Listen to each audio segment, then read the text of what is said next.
Nous avons une histoire. Et cette histoire, je pense qu'elle a sûrement fait que la Vendée est ce qu'elle est aujourd'hui. Mais comment la partager demain avec nos nouveaux arrivants?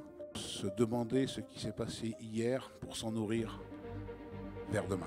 Si l'on devait résumer le caractère vendéen à quelques termes, c'est très difficile et c'est très arbitraire de faire cela, mais on pourrait dire que les Vendéens sont des personnes courageuses, qui ont affronté un passé très difficile, qui sont d'une certaine manière promptes au pardon, indépendants vis-à-vis du monde, indépendants vis-à-vis du pouvoir central peut-être aussi. Et puis ce que le débat a apporté, c'est la notion de solidarité.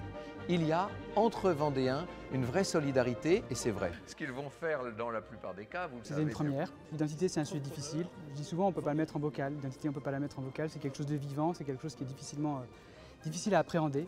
Communiquer, essayer de définir les choses, mettre des mots sur ce qu'on ressent, sur notre façon d'appréhender l'identité vendéenne. Est-ce qu'on veut la garder?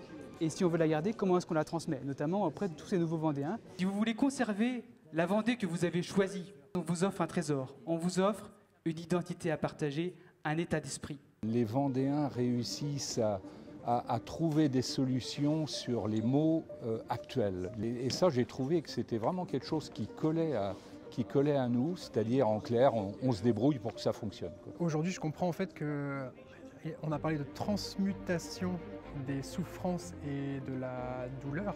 Quand on se bat en fait pour des causes, on a une énergie en fait qui vient intérieure et on se demande vraiment d'où ça peut venir. Et on sent bien qu'on est poussé par une énergie qui est cosmique peut-être.